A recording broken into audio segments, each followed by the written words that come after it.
Student election को लेके एक नेगेटिव परसेप्शन ये रहता है कि यहाँ से जो है अपराध से स्टूडेंट जुड़ जाते हैं या लड़ाई होती है या ये सिर्फ हो हल्ला करते हैं। ये तो हर स्टेट में इलेक्शन होना चाहिए और जितनी अच्छी अग्रेसिव प्रोग्रेसिव एजुकेटेड लीडरशिप हमारे समाज को, हमारे सूबे को, देश को वहाँ से मिलेगी, अगर हमारे को अच्छे इंजीनियर्स, डॉक्टर्स, जर्नलिस्ट, एडवोकेट्स वहाँ से मिल रहे हैं तो मेरे ख्याल से अच्छे लीडर्स भी वहीं से मिल जाएं। तो हमें हर टर्म में 15-20 MLAs जो फ्रेश ग्रेजुएट्स हैं इंजीनियरिंग के, मेडिकल के, एग्रीकल्चर साइंस के, जनरल स्टडीज़ के, आर्ट्स के, कॉमर्स के, लाइक कंप्यूटर्स के, तो वो हमें एक अच्छे लीडर्स मिलेंगे। आप लोगों की ओर से 1997 में SOPU student organisation of Panjab university शुरू की जाती है,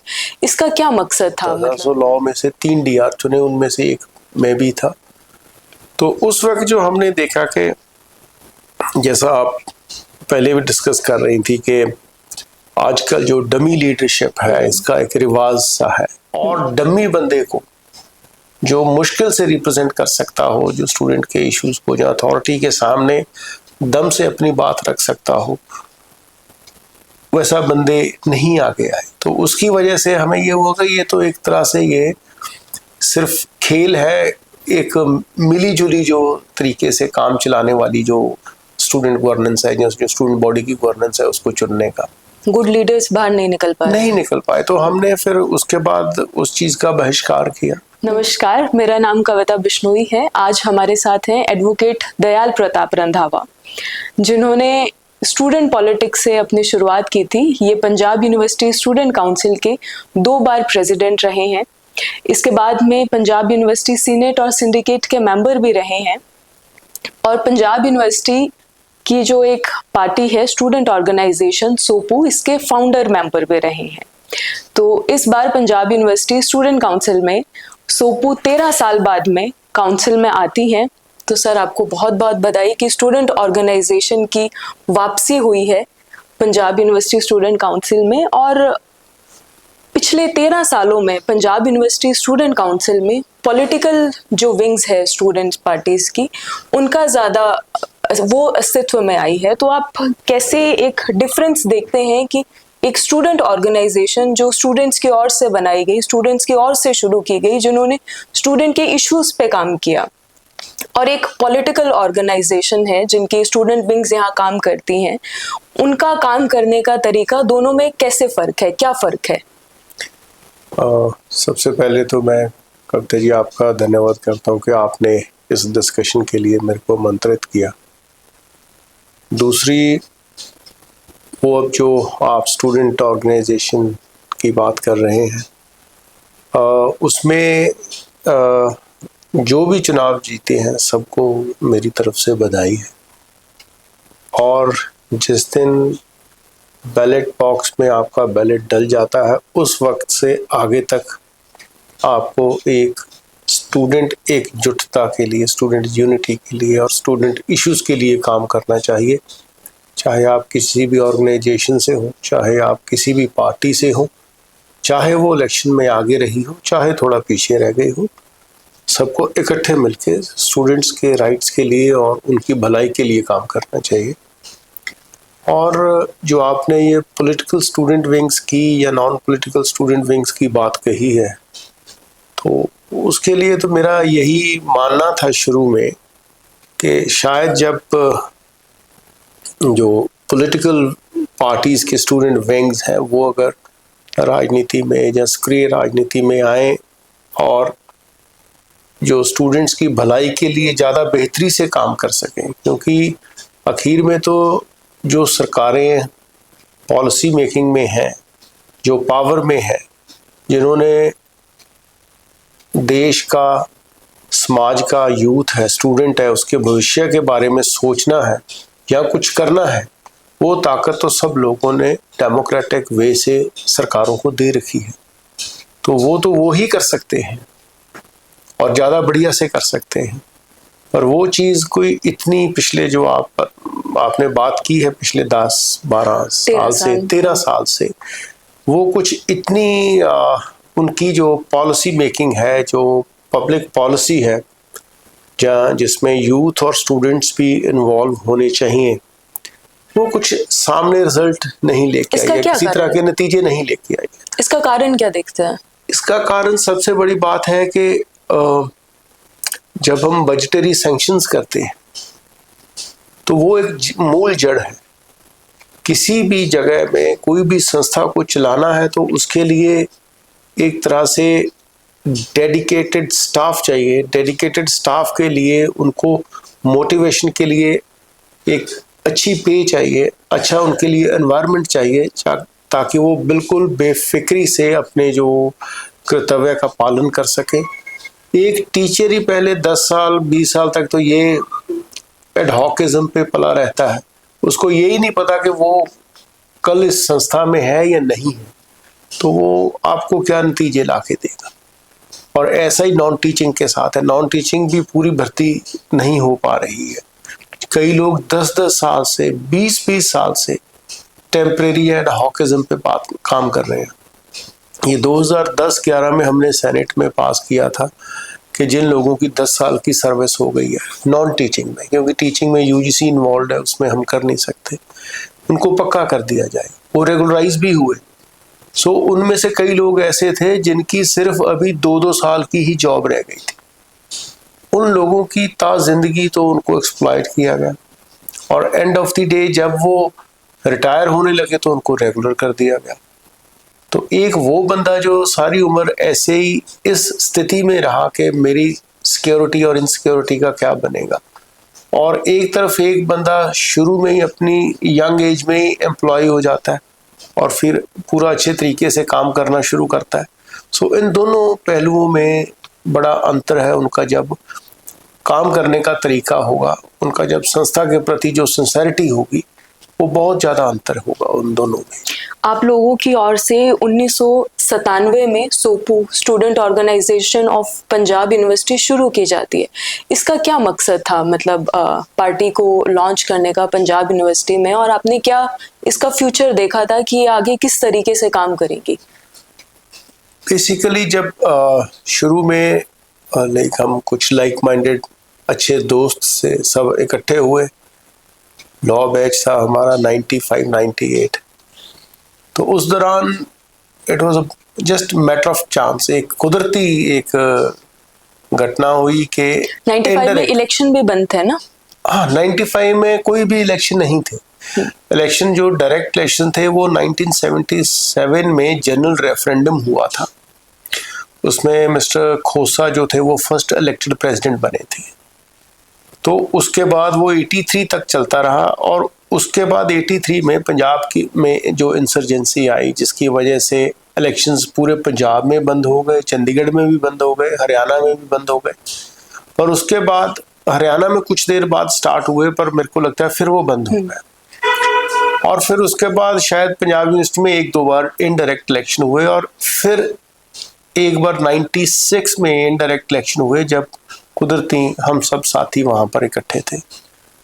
तो उसमें ऐसे ही सब साथियों ने कहा कि हमें भी इलेक्शंस में पार्टिसिपेट करना चाहिए। तो इनडायरेक्ट इलेक्शन हुए, और उसमें 96 में एज अ डीआर, तब एक ईयर का एक डीआर होता था। सो लॉ में से 3 डीआर चुने, उनमें से एक मैं भी था। तो उस वक्त जो हमने देखा कि जैसा आप पहले भी डिस्कस कर रही थी कि आजकल जो डमी लीडरशिप है इसका एक रिवाज सा है।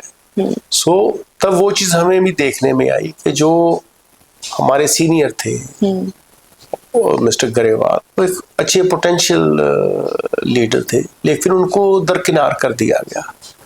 तो ऐसे किसी और डमी बंदे को जो मुश्किल से रिप्रेजेंट कर सकता हो, जो स्टूडेंट के इश्यूज को जो अथॉरिटी के सामने दम से अपनी बात रख सकता हो, वैसा बंदे नहीं आगे आए। तो उसकी वजह से हमें ये हुआ कि ये तो एक तरह से ये सिर्फ खेल है, एक मिली जुली जो तरीके से काम चलाने वाली जो स्टूडेंट गवर्नेंस है, जो स्टूडेंट बॉडी की गवर्नेंस है, उसको चुनने का।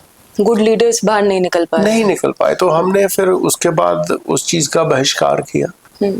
तो हमारे पास कुछ मेजॉरिटी थी, अबाउट 63 के 65 डीआर्स थे हमारे पास, अबाउट 18, 19, 20 डीआर्स तक हमारे साथ थे। लेकिन किसी भी अथॉरिटी ने हमारी बात को न सुना न माना। तो उसके बाद फिर हमने इसके बारे में थोड़ा जानने की अपनी कोशिश की, पुराना कल्चर्स जो थे कि कैसे इलेक्शंस होते हैं, डायरेक्टली अपने जो रिप्रेजेंटेटिव है उनको चुना जाता है। तो हमने वो सारा जो कॉन्स्टिट्यूशन था, जो संविधानिक जो प्रणाली थी, 1977 में शुरू हो गया था पंजाब यूनिवर्सिटी में डायरेक्ट इलेक्शन का, फिर हमने उस संविधान को लागू करने की बात कही। तो उसमें हमारा ज्यादा संघर्ष रहा। तो उसके लिए हमने उस वक्त के जो कितने दिन सर आपको संघर्ष करना पड़ा इसके लिए? वो तो आप अगर टेक्निकली माने तो हमारा पूरा 8-10 महीने का संघर्ष था जी, जिसमें हमारी रिप्रेजेंटेशंस दिल्ली को भी जा रही थी, क्योंकि उसमें दिल्ली में भी जो उस वक्त जो सरकारें थी, तो doctor Murli Manohar Joshi was the HRD minister. तो जो हमारे चांसलर थे उनको भी हमने रिप्रेजेंटेशन भेजी, HRD मिनिस्टर को भेजी, गवर्नर साहब को भेजी, क्योंकि जो लॉ एंड ऑर्डर की सिचुएशन का हमेशा ये सवाल करते थे, उसके लिए इंचार्ज उस वक्त के जो गवर्नर थे, आज भी हमारे गवर्नर ही इंचार्ज हैं यूटी के, तो उनको अपनी रिप्रेजेंटेशंस दी। तो इस तरीके से हमने अपना जो मोर्चा वो लगाए रखा, और उसके बाद हमने अपने आप को एक ऑर्गेनाइज तरीके से पूरा गठबंधन, अपना जो एक संगठन बनाया। उस संगठन में जो है student organisation of Panjab university है, उसकी नींव रखी गई। और उसके बाद मान लीजिए कि ऑलमोस्ट 1 महीने बाद इलेक्शंस थे। तो फिर इलेक्शन 97 में, सितंबर 97, yes, end of the September में, 26 को थे शायद। सो ये एंड ऑफ द सितंबर वो इलेक्शन हुए। तो अगस्त में हमने अपनी ऑर्गेनाइजेशन खड़ी की थी। तो ऐसे करके कुछ एक दिनों की कह लीजिए, जब महीने भर की पुरानी पार्टी हो, तो उसने पुरानी जितनी भी पार्टियां थी सबको टक्कर दी, और almost we fought neck to neck. Sir आप सोपू की जर्नी कैसे देखते हैं 97 से लेके 2025 तक? ठीक है, जब तक तो कैंपस के अंदर थे तब तो सिर्फ अपनी ऑर्गेनाइजेशन को ही देखते थे, बट जब से बैटन हमने अगले अपने साथी को पकड़ाया, बाहर आ गए, तो हमें तो हर ऑर्गेनाइजेशन ठीक लगती है, अच्छी लगती है। और यही कहना चाहता हूँ कि सारी ऑर्गेनाइजेशंस जो हैं वो विद्यार्थियों के भले का काम करें, और इसमें अक्रॉस द पार्टी लाइन जब कोई इशू आता है, जेन्युइन इशू आता है, तो सब इकट्ठे हों।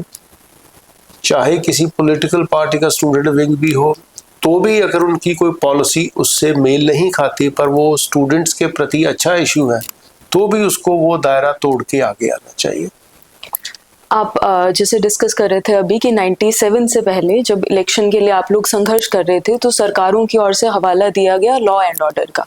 आज अगर हम नॉर्थ इंडिया की बात करें तो दिल्ली यूनिवर्सिटी में इलेक्शन होते हैं, JNU में होते हैं, पंजाब यूनिवर्सिटी चंडीगढ़ में इलेक्शन होते हैं, लेकिन हरियाणा में नहीं होते हैं, हिमाचल प्रदेश में नहीं होते हैं, राजस्थान में होते थे लेकिन अब बंद है, हाईकोर्ट में केस चल रहा है। तो राजस्थान सरकार की ओर से ये हवाला दिया गया है वही सेम लॉ एंड ऑर्डर का।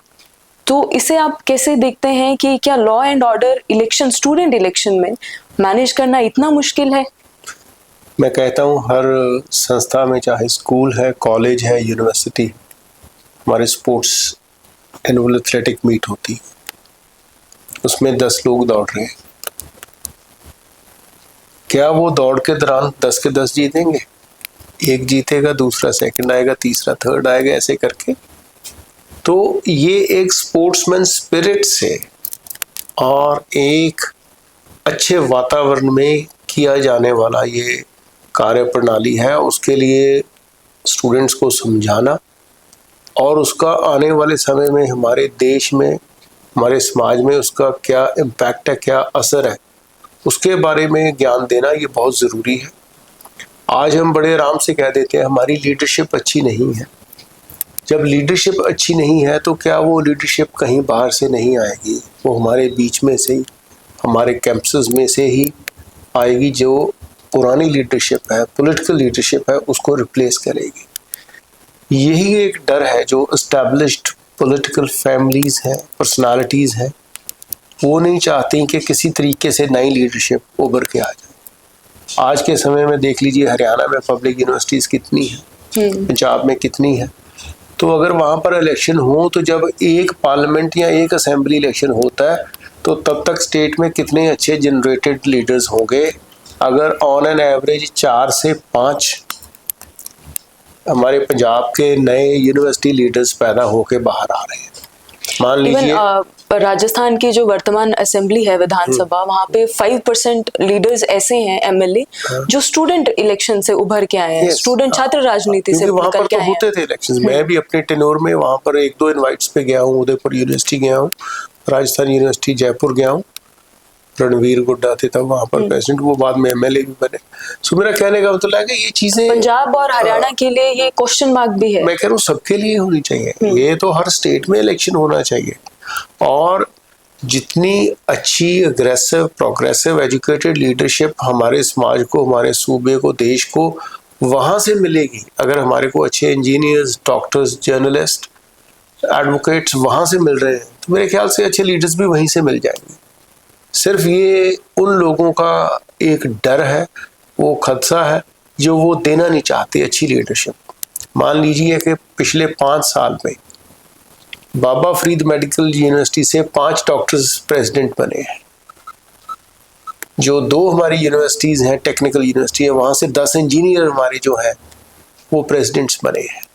बाकी जो यूनिवर्सिटीज़ हैं जैसे पटियाला, लुधियाना और अमृतसर, वहाँ से 15-20 प्रेसिडेंट्स बन गए हैं।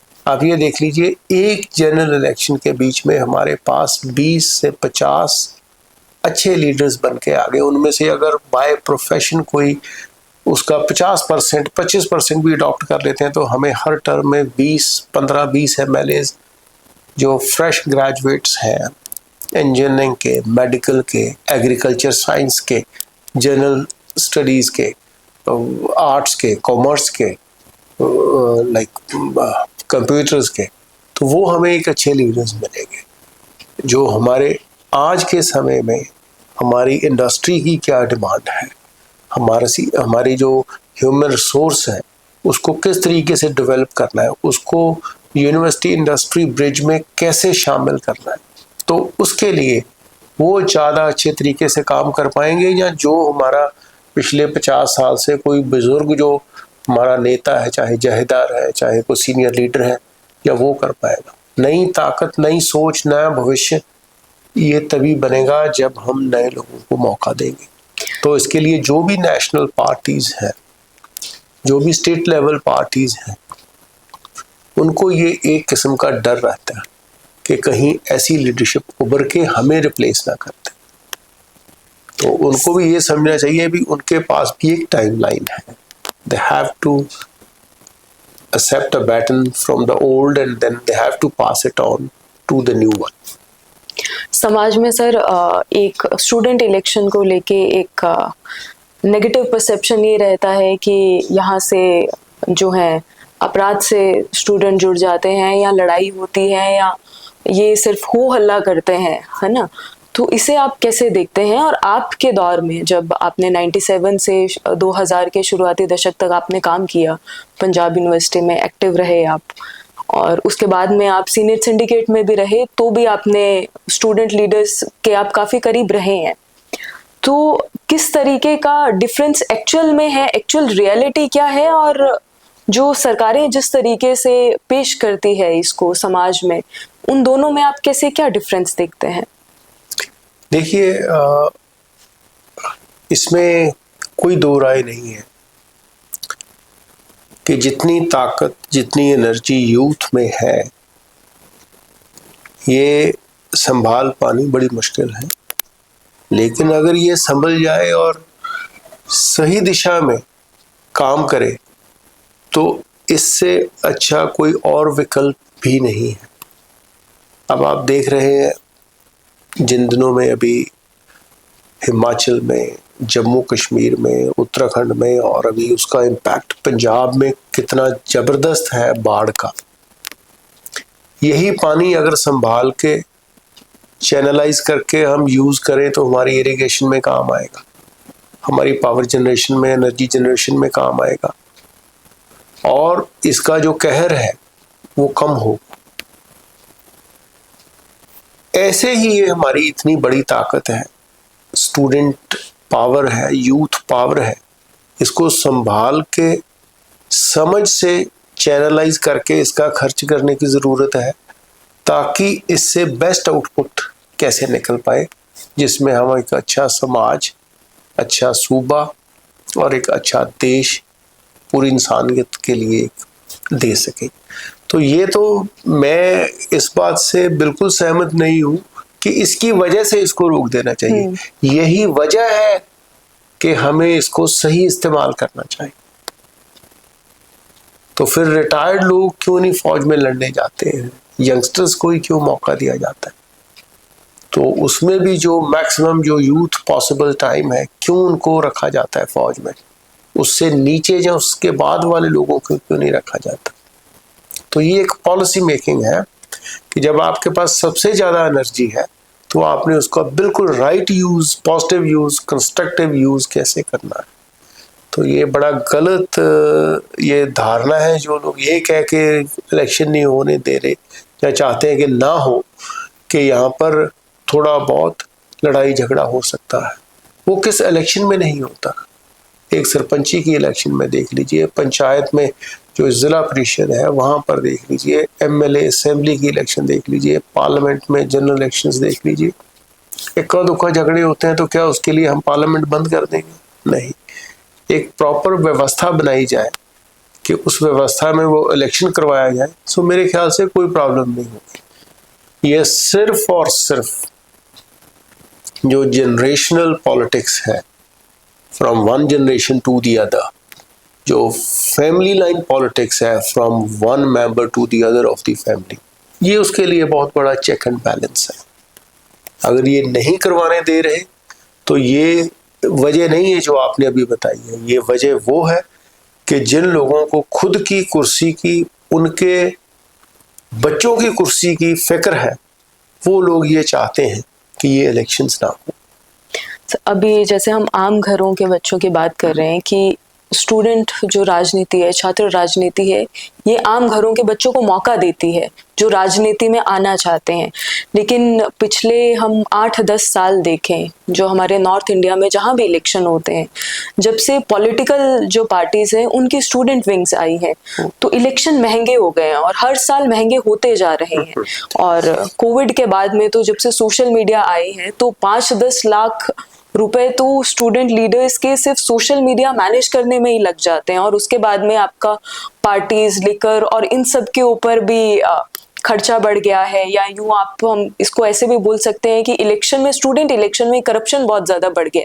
जो हम देखते थे कि ये सब चीजें, पंचायत का इलेक्शन सबसे महंगा माना जाता था, लेकिन आज हमारा स्टूडेंट इलेक्शन भी उसी बराबरी में जाके खड़ा हो गया है। तो एक आम घर के स्टूडेंट के लिए तो किसी भी यूनिवर्सिटी में जीतना उतना ही मुश्किल हो गया है कि वो कैसे इलेक्शन लड़ सकता है, इतने कॉस्टली इलेक्शन, अगर आपका बजट इतना ज्यादा रहेगा। देखिए, इनको मैं एक लहर की तरह मानता हूँ जो आपने बात शुरू की है।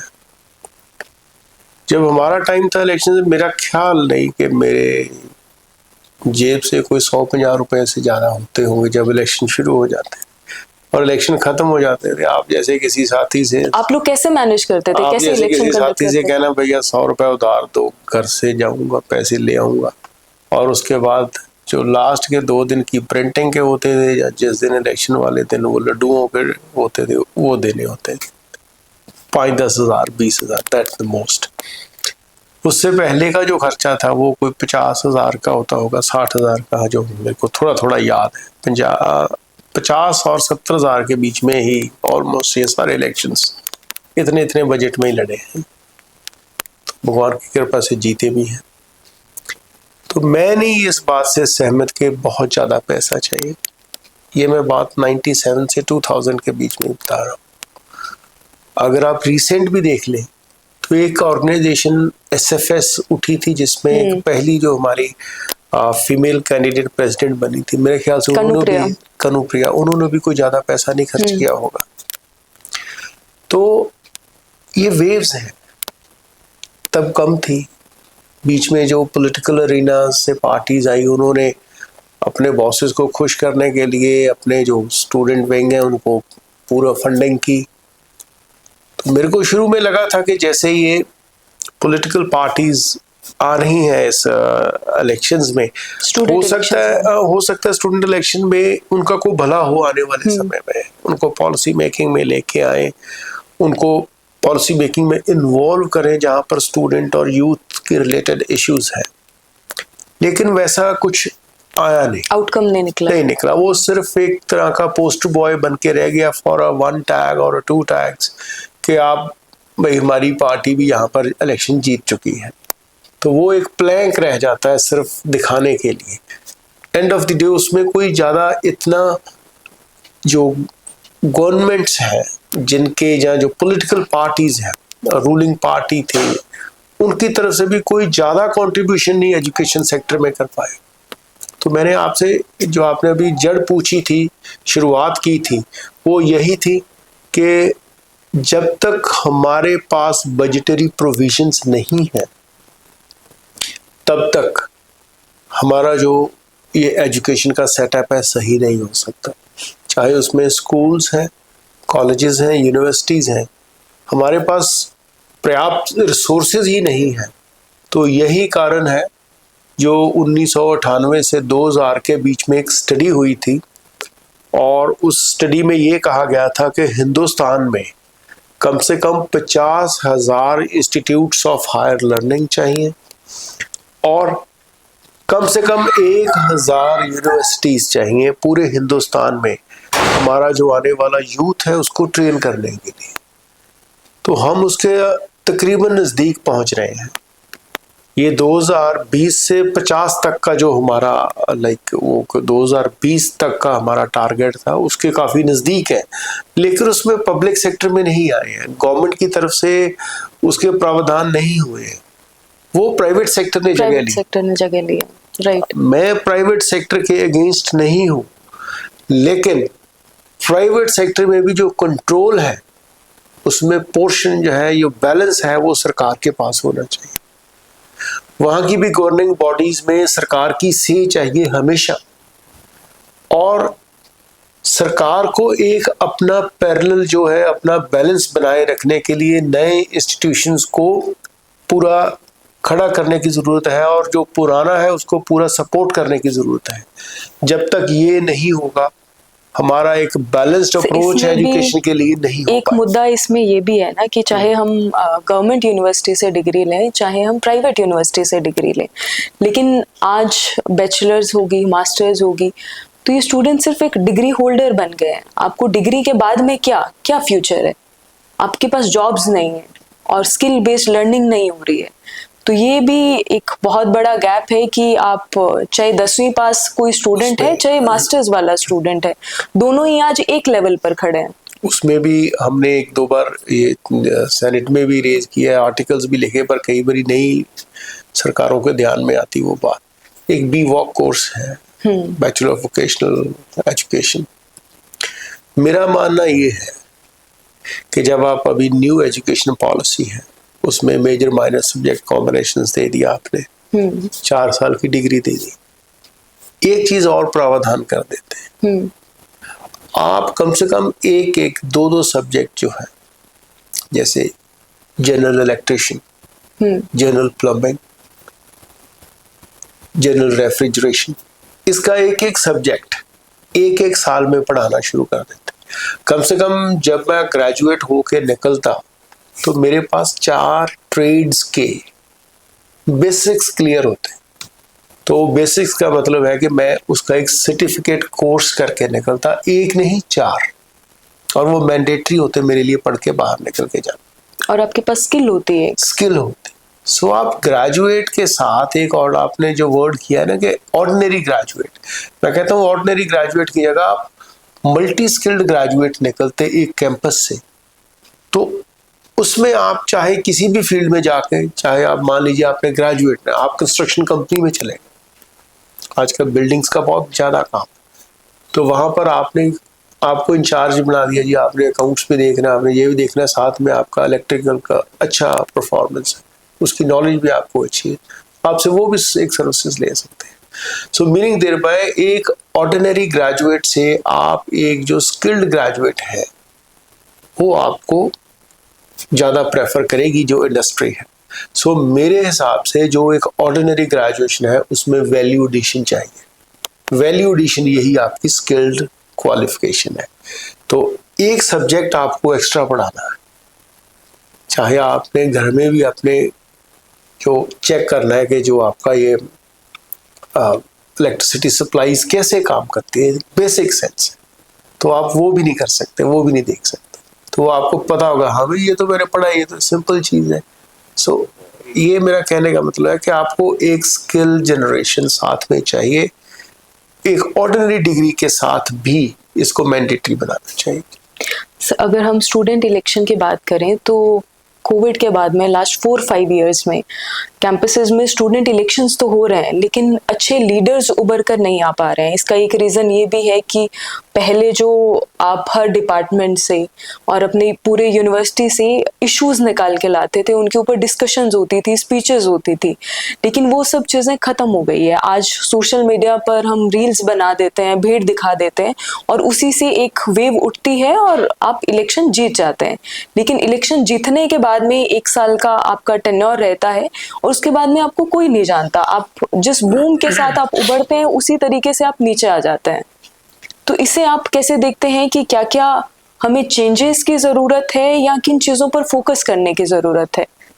नहीं, एक तो बात, सबसे पहली बात तो ये कि ये आपने टेन्योर की बात कही है। टेन्योर तो मिनिमम और मैक्सिमम यही 10 से 12 महीने का ही होता है। तो उसमें एक तो प्रावधान ये होना चाहिए कि जो आउटगोइंग काउंसिल्स हैं उनके जो प्रेसिडेंट सेक्रेटरी हैं वो भी एक्स ऑफिशियो मेंबर्स होने चाहिए, ताकि पिछले समय में क्या क्या उन्होंने शुरू किया और कहाँ पर उसका भी वो अटका हुआ है और क्या उसमें और सुधार करके उसको आगे बढ़ाया जा सकता है। ये जो बैटन चेंज ओवर करने का काम है उसमें मेरे को ये लगता है कि जो आउटगोइंग प्रेसिडेंट एंड सेक्रेटरी हैं they should be the part of the executive. आप उनको वोटिंग राइट ना दीजिए, अगर कर को कोई बाय वे ऑफ ऐसा तो कुछ नहीं होता है मेरे ख्याल से कि कोई डिसीजन ऐसा नहीं है कि जो बाय वे ऑफ वोटिंग लेते हैं यहाँ पे।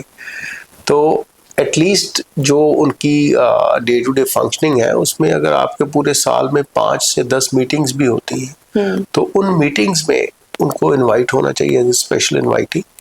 तो ये भी मैंडेटरी होना चाहिए कि उनकी एटलीस्ट 1 महीने में एक मीटिंग हो एग्जीक्यूटिव की, चाहे जनरल हाउस की 2 महीने बाद हो, ताकि पार्टिसिपेटिव हो। मेरे को याद है कि हमारे टाइम में हमने 2 के 3 मीटिंगें जनरल हाउस की करी थी और एग्जीक्यूटिव की मीटिंग हमारी ऑलमोस्ट इन अ मंथ हो जाती थी। तब ये ऑनलाइन मीटिंग का कॉन्सेप्ट नहीं था, वो यूज्ड मीटर्स। कम से कम जब लोग आप मिलते हैं तो कई चीज़ें निकल के सामने आती। तो ऐसा करने से ये होगा कि एक आपके जो काम पेंडिंग है या पिछले समय में कैसे हुए उनका जो इशू पास ऑन हो जाते हैं वो हो जाएगा, वो अक्रॉस दी पार्टी लाइन होगा।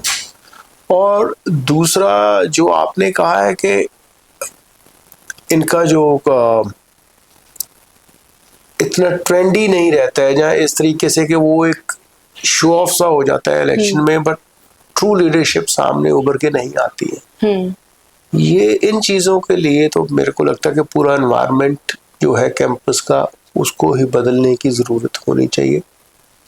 हर टीचर को अपनी क्लास के साथ अच्छे तरीके से इंटरेक्ट करना चाहिए और उनको ये भी टीच करना चाहिए, मोटिवेट करना चाहिए कि आप एक अच्छी लीडरशिप सामने लेके आए। ये एक जिम्मेदार शहरी की निशानी है और एक जिम्मेदार स्टूडेंट की निशानी है, क्योंकि अगर हम उनको ये भी यहाँ पर टीच नहीं करेंगे तो मेरे को लगता नहीं है कि उनको, ऐसे स्कूल में भी हमने सब में सिविक्स पढ़ी है लेकिन उनको अमली रूप पर हम कहाँ इस्तेमाल करते हैं, वो कहीं बैक ऑफ माइंड हमारे वो चीज़ जो है वो स्लीपिंग्स हो जाते हैं, स्लीपिंग सेल्स हो जाते हैं। तो उनको बार बार नॉक करना, जगाना ये ज़रूरी है। और स्पेशली जहाँ पर इलेक्शंस कंडक्ट हो रहे हैं वहाँ पर टीचर्स का और एक बेहतर रोल बन जाता है कि अपने स्टूडेंट को इस बात के लिए हमेशा ही तैयार रखे कि भाई अच्छा नेता कैसे चुनना है, अच्छा लीडर कैसे चुनना है, अच्छा अपना रिप्रेजेंटेशन जो है वो कैसे आपने आगे भेजनी है। तो उसके लिए मैम ये जो टीचर्स की ड्यूटी है जहाँ जो स्टूडेंट विंग्स हैं उनकी ड्यूटी है, एंड इन पर्टिकुलर जो हमारे 24 घंटे साथ रहते हैं हमारे वार्डन्स, हमारे ट्यूटोरियल ग्रुप्स होने चाहिए, जैसे पुराने ज़माने में हुआ करते थे पहले में, जब 60s 70s में 50s तो ये में कैसे काम करते थे ये ग्रुप्स? ये ट्यूटोरियल ग्रुप्स होते थे across the there like class teachers, subject teachers. हर टीचर को कोई 10 से 15 ग्रुप्स का एक स्टूडेंट ग्रुप्स का एक इंटरेक्शन के लिए दिया जाता। वो ट्यूटोरियल ग्रुप्स होते थे जिनमें जनरल डिस्कशंस होते थे। तो जब कभी भी हम सिलेबस से यूनिवर्सिटी के इश्यूज पर और overall general discussion, let's suppose कि आप एक टीचर हैं, आपके पास 10 स्टूडेंट हैं, आप across the there like academic thing वो भी डिस्कस कर सकते हैं, उसके बियॉन्ड भी कर सकते हैं, पर्सनल इश्यूज भी कर सकते हैं, उनके फैमिली इश्यूज भी कोई हो वो भी डिस्कस कर सकते हैं। That's kind of like someone I mean a care taker beyond the home, कोई उनका शुभ चिंतक उनके घर से भी परे। सो दिस काइंड ऑफ जो इंटरेक्शन थी, जो ट्यूटोरियल इंचार्ज होते थे उनका जो इंटरेक्शन अपने स्टूडेंट के, अगर आपके पास ऐसे 5 ग्रुप थे, आप एक 50 स्टूडेंट से डायरेक्ट लिंक कर रहे थे, और उनमें ऐसे 50 के ग्रुप को नहीं कर रहे थे, 10-10 को कर रहे थे। तो अगर आप हफ्ते में एक को भी बारी आ जाती, या महीने में 2 ग्रुप्स की भी बारी आ जाती, तो आप साल में लगभग अगर 10 महीने हैं तो आप 20 टाइम्स अ ग्रुप में इंटरेक्ट कर लेते हैं। तो वो टीचिंग नहीं है, उससे वो भागते नहीं है कि यार मेरे को अपनी अटेंडेंस लगानी है, वो मेरे को कुछ पढ़ना है, मेरे को कुछ बताना है कि मैंने क्या पढ़ा है। वो बेसिकली एक इंटरेक्शन है, टीचर स्टूडेंट रिलेशन भी मजबूत हो रहा है। Yes, that is exactly my point is what today missing is the student teacher relation. एक इसी से जुड़ा एक और सवाल है कि ये भी ट्रेंड लास्ट 3-4 इयर्स में ही आया है कि बेंच पे ये थापी लगाना, और ये सब ट्रेंड बन गया है कि आपके टीचर हैं या आपकी यूनिवर्सिटी एडमिनिस्ट्रेशन में कोई भी आपका सीनियर है, तो लीडर जो जोर से बोलता है, जो जोर से चिल्लाता है, या जो अपनी बात रखने के लिए आपके ऊपर हावी होता है ना, उसी को एक लीडर की तरह पेश किया जा रहा है। तो वहां पे ये जिस रिलेशन की हम बात कर रहे हैं कि जो एक रिलेशन है आपका अपने सीनियर के साथ में, चाहे वो टीचर है या चाहे आपका यूनिवर्सिटी या अथॉरिटी में कोई भी है, तो वो चीजें आपकी कमजोर हो रही है, वो रिश्ता कमजोर हो रहा है। ये आपने एक वाक्य की बात कही है कि कोई ज़्यादा जोर से बोलता है, ज़्यादा थपथपा के बोलता है। ठीक है, ये टेम्परेरी रिएक्शंस होते हैं, हर डिफरेंट पर्सनालिटीज़ में देखे जा सकते हैं। लेकिन जब कोई अपनी आवाज़ ऊंचे से कहना चाहता है, ज़्यादा ज़ोर से कहना चाहता है, ज़रूरी नहीं है कि वो गलत हो, तरीका गलत हो सकता है। लेकिन जो मैं आपको इंटरेक्शन की बात कर रहा हूँ, एक क्लास टीचर के साथ एक आपका बहुत फॉर्मल लाइक जैसे बड़े कोर्सेस हैं, लॉ, इंजीनियरिंग, जहाँ पर जो 40 से 50 स्टूडेंट्स की क्लास है, वहाँ पर इंटरेक्शन एक डिफरेंट लेवल का है। जहाँ पर एक 5 से 10 स्टूडेंट्स हैं, मास्टर्स के हो गए, या जो स्मॉल कोर्सेज हैं, थिएटर्स हो गया, फिलोसफी हो गई, तो वहाँ पर जो इंटरेक्शन है वो डिफरेंट लेवल का है। और एक आप साइकोलॉजी का ले लीजिए, उसका interaction is all together different one. So ये डिपेंड करता है। दैट्स वाई मैंने जो कहा ना, जो टीचर स्टूडेंट रिलेशन है उसको बिल्ड करने के लिए we should have some other mechanism as well. तो अभी एक मैंने वार्डन की बात की है, उसके पास 300 से 500 स्टूडेंट्स हैं। It's difficult but they are parent away from the home. So ये सब चीज़ें जो मैंने आपसे कही है, उसका मेरे को जो चीज़ मिसिंग लग रही है वो है टीचर स्टूडेंट रिलेशनशिप।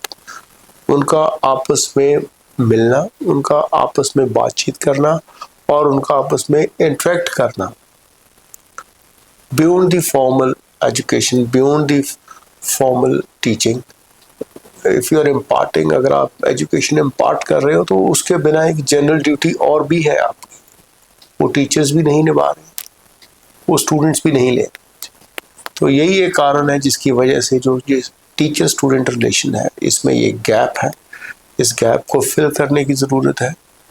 और फिर आप देखिए ये जो आपको नतीजे ऐसे लग रहे हैं, जब आप एज ए टीचर किसी 10 लोगों को बिठाएंगे, बात करेंगे, उसमें आप अपने लाइफ के जो है पॉलिटिकल एक्सपीरियंसेस शेयर करेंगे, तो मेरे को लगता है उन 10 में से 8 को, 7 को, 5 को कम से कम वोट डालते वक्त वो बात याद रहेगी कि चाहे आपको वो- किसे चूज करना है। आपको किसे चूज करना है, क्यों चूज करना है और कैसे चूज करना है। सो यही मैं कहना चाहता हूँ कि ये जो इंटरेक्शन है इसकी कमी है, ये मिसिंग लिंक है अभी भी, और पिछले समय से ज़्यादा गैप आ गया है इसके लाइक रिलेशनशिप में, उसको दूर करने की जरूरत है। चलिए, थैंक यू सर आपका टाइम देने के लिए। Most welcome.